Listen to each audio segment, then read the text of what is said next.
Salut tout le monde, c'est Inside TV, j'espère que vous allez bien, moi ça va. Aujourd'hui on se retrouve pour une nouvelle vidéo, et une vidéo pas comme les autres. Vous allez découvrir ma liste des pires films d'horreur à voir absolument. Bien sûr, je pense qu'il y en a certains que vous connaissez déjà, car ils sont vraiment trop connus, et d'autres j'espère que vous allez découvrir grâce à moi et qui vous donneront bien sûr envie de les regarder après cette vidéo. Bien évidemment, il y aura également des petites infos sur certains films et bien évidemment pour chaque film, il y aura quelques petits extraits pour vous donner bien sûr envie de les voir. Et une chose importante pour cette liste de films, c'est que certains sont tirés d'histoires vraies, donc de faits réels. Certains films ont été faits par rapport à des choses qui se sont vraiment passées. Donc après, bien évidemment, dans le film, ils ont ajouté quelques trucs en plus pour que ça donne un film de ouf et tout. Mais c'est vraiment tiré de faits réels. Donc vous allez voir dans cette liste, certains films seront tirés de faits réels. C'est parti pour ce top des films d'horreur à voir absolument. Let's go!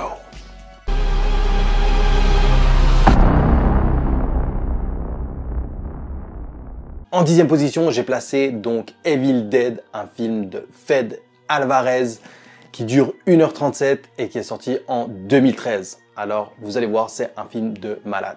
Alors ce film-là, je vous le conseille vraiment pas à tous parce que c'est vraiment un film très gore. L'un des pires, je pense, qui a été créé par l'humanité en fonction genre de l'histoire et tout. C'est vraiment gore et ça a vraiment flippé. Surtout si vous le regardez dans une ambiance lumière éteinte et tout. Alors là, vous allez vous chier dessus. Donc je vous le conseille vraiment pas à tous. Je vous laisse avec quelques images. Regardez.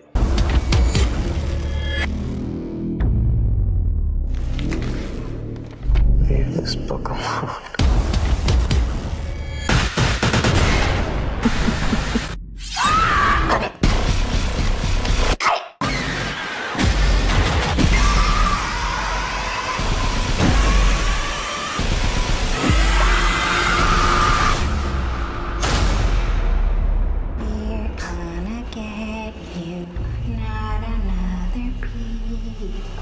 Time to go to sleep.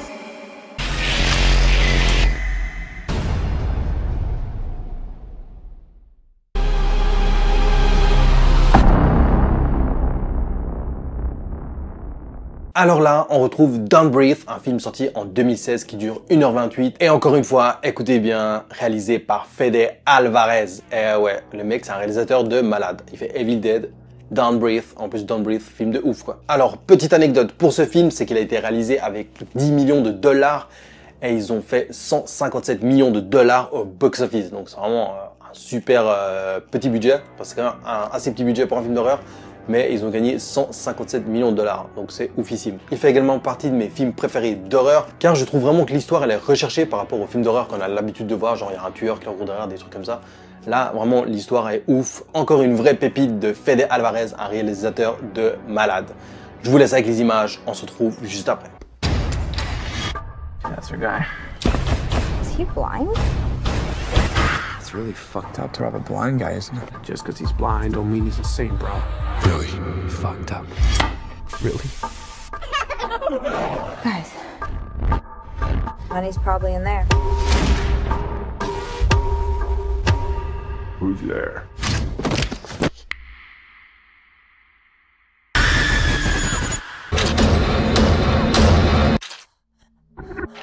You're worthless! Please let me go! Really fucked up.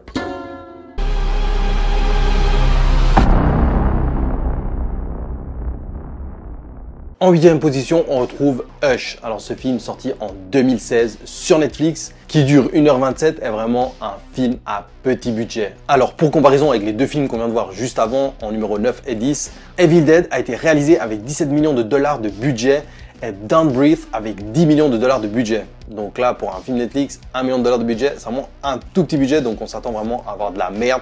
Mais détrompez-vous, c'est un film de ouf malgré son petit budget. Et j'ai failli oublier, ce film est réalisé par Mike Flanagan, qui travaille en quelque sorte pour Netflix, mais aussi d'autres plateformes. Alors d'habitude, j'ai horreur des films de Netflix, et surtout des films d'horreur Netflix, c'est encore pire, car ils sont vraiment très mal réalisés, mais celui-là, c'est vraiment une petite pépite, car j'étais vraiment choqué par le simplisme du film, car c'est vraiment une histoire simple, vous allez voir. mais également une histoire de ouf. Car le réalisateur a vraiment eu une idée de ouf pour cette histoire. Vous allez voir, ce film est vraiment une petite pépite qui traînait sur Netflix, donc je voulais la partager avec vous. C'est vraiment un film très original à voir au moins une fois dans sa vie. Je vous laisse avec les images.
On continue, en 7e position, on retrouve donc Motel, un film sorti en 2007, réalisé par Nimrod Antal et qui dure 1h25 seulement. Donc vraiment, vous pouvez le regarder tranquille. Et en plus, encore un film de ouf. C'est vraiment un film que je vous conseille de ouf, car si vous avez fait des road trips aux États-Unis ou autre part et que vous êtes arrêté dans des petits motels pour faire des pauses et tout, alors là, vous allez regarder ce film, vous n'allez plus jamais vous arrêter dans des petits motels. Vous allez continuer ou même dormir dans votre voiture.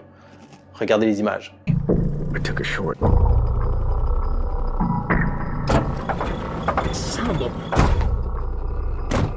How can I help you folks? Do you know a garage? Not this late. Meanwhile, I'm wide open here.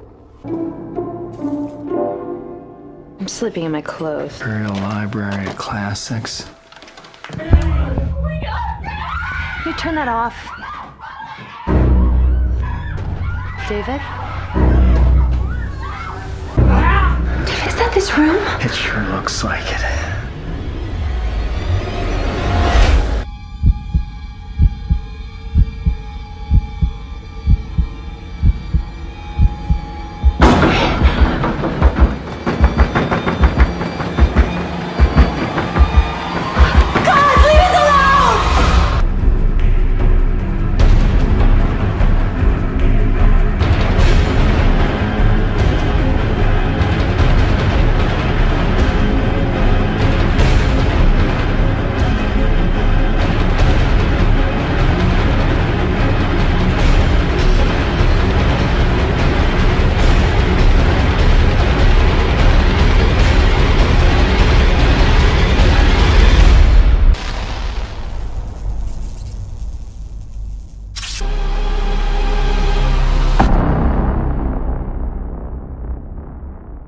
En 6e position, on retrouve Conjuring, un film bien sûr connu de tous et surtout, je pense que tout le monde l'a vu. Mais ce qu'il faut retenir vraiment, c'est que c'est tiré de faits réels. Et en plus, ils le disent au début du film. Il y a un petit message qui apparaît et c'est écrit « Cette histoire est tirée de faits réels ». Donc vraiment truc de ouf. Alors pour ma part, je trouve que les films qui sont tirés de faits réels, quand tu les regardes, tu les regardes un peu différemment. Tu sais que ça s'est vraiment passé ou au moins quelque chose qui est dans le film, c'est vraiment passé de toute façon, parce que peut-être que l'intégralité du film ne s'est pas vraiment passé comme il le montre dans le film.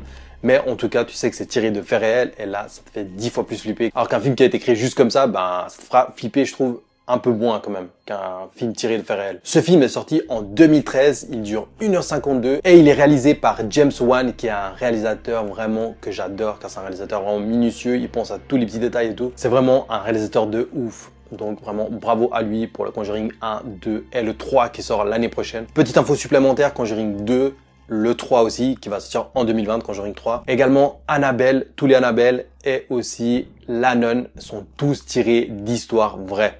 Donc je voulais juste vous préciser ça, donc truc de ouf quoi, tous tirés d'histoires vraies. Petite précision encore pour le film La Nonne bien sûr. Le démon qui s'appelle Valek, qui est représenté par la nonne, en fait, il ressemble pas à ça en vrai. Donc, normal que dans la vraie histoire, ça n'a rien à voir avec ça. Sauf que le réalisateur James Wan a eu l'idée de prendre cette nonne qui est terrifiante pour justement représenter le démon Valek. Alors, la petite image à l'écran, comme vous pouvez voir, Valek, il ressemble à ça. C'est un petit garçon avec des ailes dans le dos, posé sur un dragon.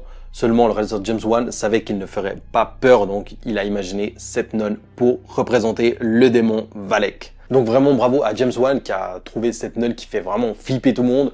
pour représenter le démon Valek. Et surtout en plus, quand on sait que c'est tiré de faits réels, ça fait encore plus flipper. Je vous laisse regarder les images de Conjuring ou avancer pour ceux qui connaissent déjà le film, bien sûr. What are you guys? Well, we've been called ghost hunters, paranormal researchers. But we prefer to be known simply as Ed and Lorraine Warren.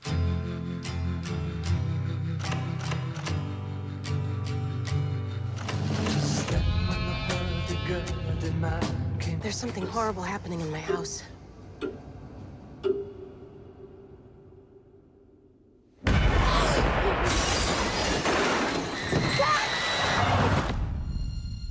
It's November 1st, 1971. I'm sitting here with Carolyn Perrin, who, with her family, has been experiencing supernatural. Dear Ed. What is it? Whatever Lorraine sees, feels, touches, it takes a toll on her. Most worried about because it is so hateful. Look what she made me do.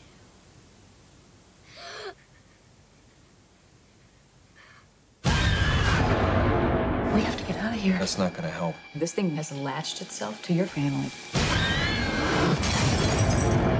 Father, we never seen nothing like this. I'm coming with you. No way. I can't lose you.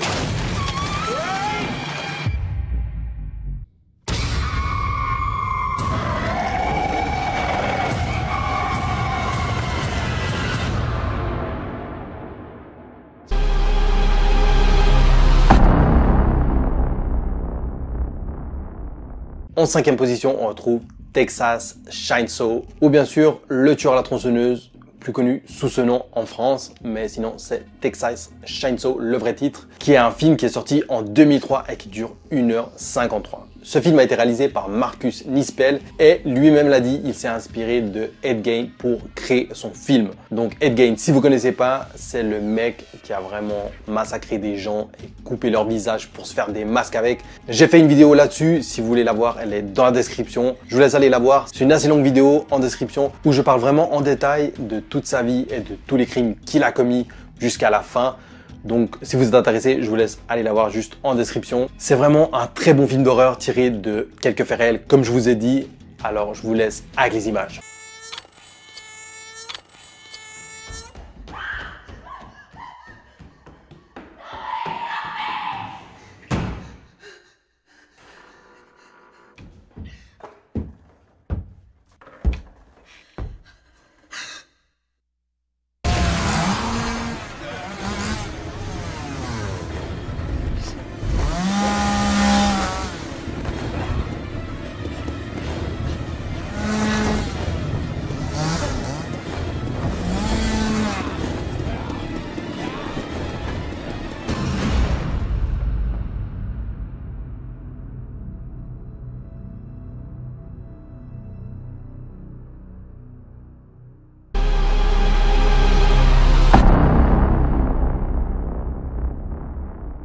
En numéro 4, on retrouve Halloween, un film de ouf, mais pas n'importe lequel, car il y a beaucoup de remakes d'Halloween, mais celui-là, il est sorti en 2007 et il dure 2h01. Donc vous vous rendez compte, le film il dure 2h01 sur un psychopathe. Il est réalisé par Rob Zombie. Alors pour ma part, c'est un film qui est vraiment exceptionnel, c'est un film très bien réalisé. Bon, à la fin, j'avoue, on a un peu mal à la tête parce que c'est vraiment tellement bien réalisé et c'est ouf. De plus, je dis qu'il est bien réalisé car on voit très bien dans ce film la psychologie d'un tueur en série. D'abord, il montre Michael Myers quand il est petit, donc on voit qu'il tue des animaux, tout ça. Et ensuite, on va le suivre plus tard, justement 10 ans après, quand il s'échappe de sa prison psychiatrique. Et là, c'est encore plus ouf. Je vous laisse avec les images. Tonight's brutal murders was described by police as Manson-like in its viciousness. 3 people brutally murdered and a 10-year-old boy being held in custody.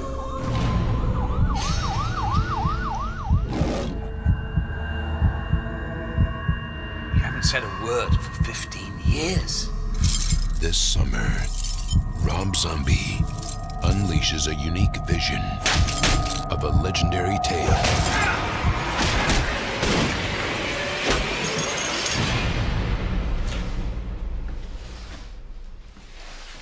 Listen, be careful tonight. A lot of nutcases come out on Halloween. Is the boogeyman real? Why are you so obsessed with the boogeyman, Tommy?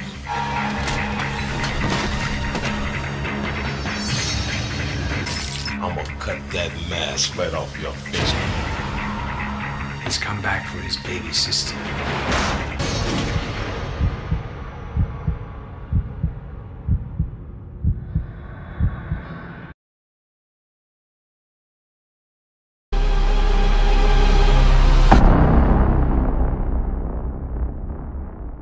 En troisième position, on retrouve Summer of 84, un film réalisé par Anouk Wissel, François Simard et Johan Carl Wissel, qui est sorti il y a pas très longtemps, en 2018, et qui dure 1h46. Donc Summer of 84 est sans aucun doute mon film préféré de l'année 2018, et aussi dans le top 3, donc normal que c'est mon film préféré. Le film se passe dans les années 80 et tout est vraiment pensé et bien fait, car il n'y a pas de smartphone, il n'y a rien du tout, donc truc de ouf, on se retrouve vraiment dans cette époque, les années 80, et surtout ce qui est bien fait, c'est aussi la bande son du film, du début jusqu'à la fin, on a des musiques de malade, vraiment comme à l'époque et tout, c'est vraiment très très bien réalisé, et je sais qu'il n'y a pas beaucoup de gens qui le connaissent, donc je voulais le mettre dans ce top, et surtout parce que c'est vraiment un film de ouf, je vous le conseille vraiment. Je vous laisse avec les images. The sheriff's office reports they're likely looking for a white male. Preferred targets appear to be males aged 12 to 16. It's a serial killer. The Cape May Chronicle received a letter from an individual calling themselves the Cape May Slayer. There's a serial killer on the loose. What else could possibly be this exciting? Incoming titties. 12 o'clock. Guys, Nikki Keshuba. Scientifically the perfect woman. Huh. Better view of my room than I thought. Sweet dreams. Emergency meeting. Treehouse. Now, Mackie is the Cape May Slayer. Mackie's a cop with a sick reputation. Wasn't counting on us. That's blood. Davey. Hey. Guys. You're gonna get caught either by Mackie or your dad. I know I'm right about it. That doesn't prove anything. Are you with me? Sorry again if you're grounded. Let me see if I can get you out of this house. No hard feelings. You were wrong. You were wrong about everything.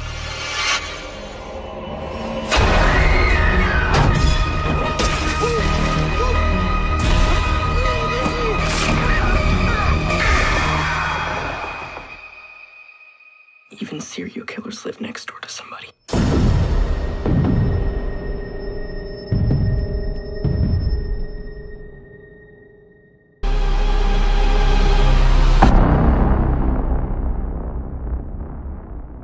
En numéro 2, on retrouve Wrong Turn, donc Détour mortel. Je pense qu'il y en a plein qui connaissent cette série de films Détour mortel. Mais en l'occurrence, là, il s'agit du 1, le premier qui est sorti en 2003 et qui dure 1h25. Ce film est réalisé par ces 5 personnes. Je vous mets leur nom juste là, car c'est de l'abus. 5 personnes qui font un film, donc je vais pas retenir tous ces noms. Je vous mets leur nom juste là. Donc pour préciser, je crois qu'il y en a 7 en tout, mais c'est vraiment le 1 qui est une pépite. Les autres, après, ils partent vraiment en couille. Ça devient vraiment de la merde, quoi. Donc regardez vraiment bien le 1 qui est sorti en 2003. Alors dans ce film, je vous le conseille vraiment car on est vraiment tenu en stress du début jusqu'à la fin du film. On est vraiment en mode stress, quoi. Donc vraiment oufissime. Je vous laisse avec les images.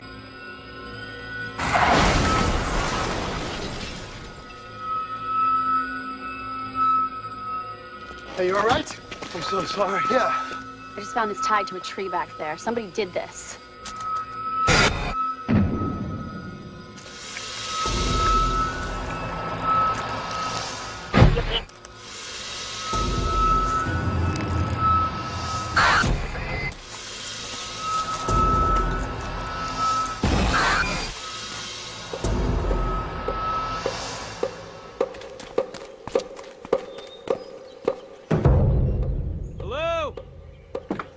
We're looking for a phone.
Enfin, en numéro 1, on retrouve La colline à des yeux, qui est sorti en 2006 et qui dure 1h48. Et le plus ouf, c'est que c'est réalisé par un réalisateur français, Alexandre Aja, qui est vraiment un réalisateur de malade. Vous allez voir en regardant ce film. Alors, ce film a été jugé par plein de gens un des films les plus choquants de l'histoire des films d'horreur. Car vraiment, pendant tout le film, il y a une tension et surtout, c'est insupportable à regarder. C'est vraiment trop violent, quoi. Donc, vous allez voir en regardant ce film. Donc, je vous le conseille vraiment pas à tous. Bien évidemment, la plupart de ces films sont interdits au moins de 16 ans. Donc, si vous avez moins, ne les regardez pas. Ça pourrait vous choquer mentalement déjà. Donc faites gaffe. Donc pour revenir à ce film, certaines personnes ont même chialé en le regardant tellement c'était insupportable à regarder et tout. Donc ceux qui peuvent le regarder, vous verrez de quoi je parle. C'est vraiment un truc de malade. Et qui reste même à ce jour un des films les plus insupportables à regarder pour certaines personnes bien sûr. Moi je l'ai regardé en tout je crois 3 fois. Mais à chaque fois qu'on le regarde, c'est le même choc quoi. On est vraiment choqué, surpris quoi, comment ils ont pu créer un truc pareil. C'est même pas genre les scènes gore, car il y a des scènes gore aussi, mais c'est plus vraiment la dureté du film, c'est insupportable, vous verrez. Une info de plus pour ce film, c'est que c'est tiré de faits réels. C'est pas précisé malheureusement dans le film, ils n'ont pas voulu le mettre. Mais si on fait des recherches et tout, on peut trouver des infos où ils disaient justement à l'époque, sur une route déserte, après c'est pas au Nouveau-Mexique, mais c'était sur une route déserte, où il y a une tribu qui vivait, ils attendaient que des gens passent et tout pour les agresser et ils les mangeaient. Donc c'était carrément des cannibales. Donc la vraie histoire fait encore plus flipper, donc vraiment truc de malade. Je vous laisse avec quelques images.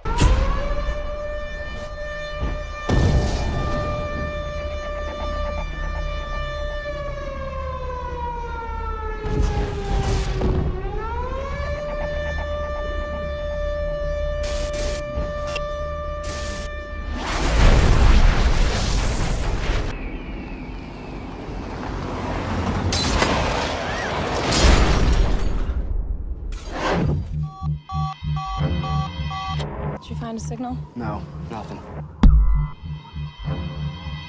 Next year, I am going to Cancun.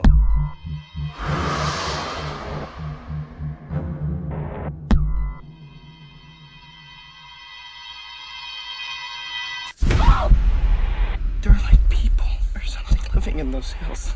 Hey!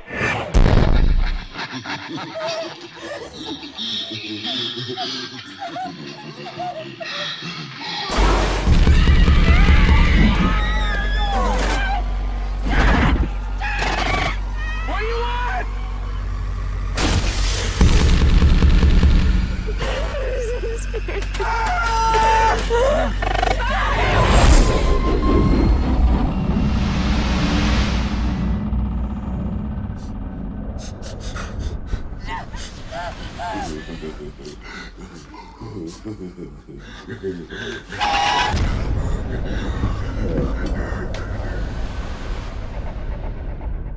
C'est déjà la fin de la vidéo. Si t'as kiffé, je te laisse mettre un pouce en l'air, t'abonner à la chaîne pour ne pas louper les prochaines vidéos, également mettre en commentaire si tu connaissais déjà tous les films ou si je t'ai donné envie de regarder un des films de la liste. Dis-moi en commentaire lequel c'est. Quant à moi, je remercie tous ceux qui s'abonnent et qui laissent des commentaires, ça fait plaisir, et également des pouces en l'air bien sûr. Et merci également à ceux qui partagent, ça fait plaisir. Ceux qui veulent, vous pouvez également me suivre sur mon Instagram juste là. Quant à moi, je vous dis à une prochaine vidéo. C'était Inside TV.